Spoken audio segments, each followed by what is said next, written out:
Listen closely. The cries aren't the wind nor the whispers of night. They're far worse. It's the house itself, weeping for a soul that slipped through its decaying grasp. And tonight, you'll hear its story. But be warned, once you hear it, the house will never forget you.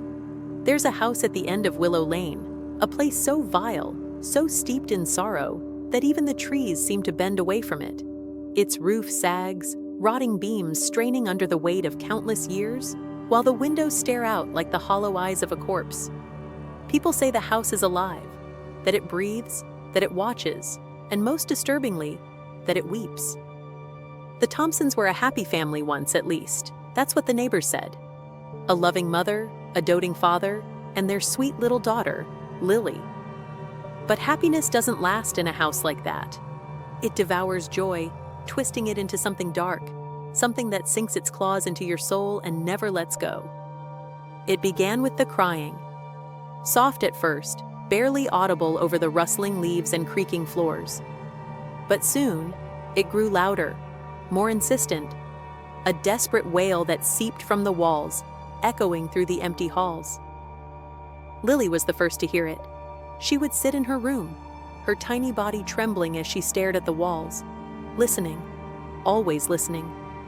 Her parents noticed the change in her, how she would stand motionless in front of the mirror, her reflection flickering in the dim light as if something were standing just behind her, just out of sight.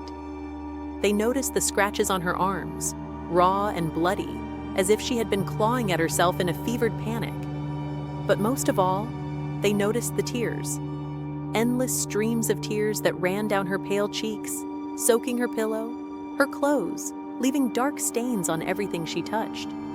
One night, Mrs. Thompson woke to the sound of soft, wet footsteps padding down the hall. She turned over in bed, expecting to see Lily, but the room was empty. The footsteps continued, growing louder and closer, until they stopped just outside her door. Her heart pounded in her chest as she slowly sat up, her breath hitching in her throat. The door creaked open, and there, standing in the doorway, was Lily. But something was wrong.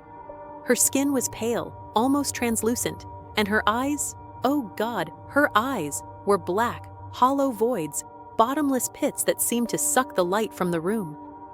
Mrs. Thompson screamed, scrambling out of bed, but Lily didn't move. She just stood there, staring with those empty eyes, tears streaming down her cheeks, her lips quivering as she whispered, "It's crying, Mommy. The house is crying for me." The next morning, Lily was gone. The police searched every inch of the house, but there was no trace of her, no sign that she had ever left. The only thing they found was a small, damp spot on the floor of her room, a spot that seemed to pulse with a life of its own, growing darker, larger, with each passing day. The crying grew louder after that, filling the house with a constant, mournful wail that seemed to come from everywhere and nowhere at once. The walls wept, dark stains spreading like veins, seeping through the wallpaper, the floors, and the very foundation of the house. Mrs. Thompson couldn't bear it. She would wander the halls at night, her fingers trailing along the damp walls, her mind unraveling with every sob that echoed in her ears. One night, she heard it. Soft, childlike laughter, coming from the basement. She followed the sound, her heart pounding, her breath coming in short, ragged gasps. The basement door creaked open, and as she descended the stairs, the smell hit her, a stench so foul, so putrid, that it made her gag. The walls were slick with a dark, oily substance that oozed down in thick rivulets, pooling on the floor in black, sticky puddles. In the center of the basement stood an old, crumbling well, its stones slick with the same dark slime that coated the walls. The laughter was coming from deep within, echoing up from the darkness below. Mrs. Thompson leaned over the edge, peering into the blackness, but all she could see was her own reflection in the stagnant water, a reflection that smiled back at her with Lily's face.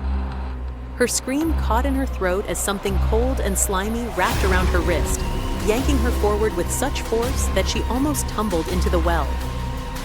She pulled back, her heart hammering in her chest, but the grip tightening, pulling her closer, closer, until she was staring into the face of her daughter, her sweet Lily, her eyes black and empty, her mouth twisted into a grotesque grin.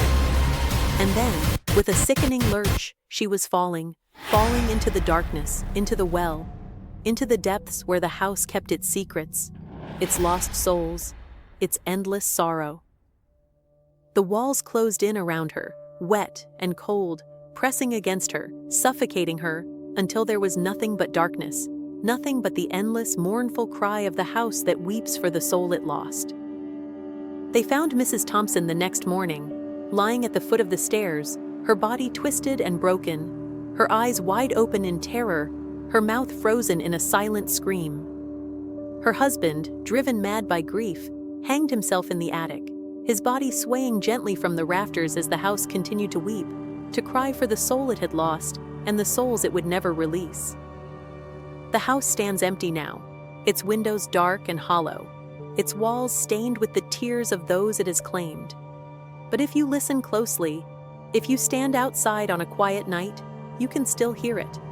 The soft, mournful weeping of a child, echoing through the darkness, growing louder, more insistent, until it fills your mind, your soul, with an unbearable grief. Stay if you dare. The house is waiting, its shadowed halls ready to claim another soul. Subscribe and let the darkness pull you deeper, where there's no escape from the chilling tales that haunt these walls. Once you enter, there's no turning back. The next story awaits, and it's eager to consume you.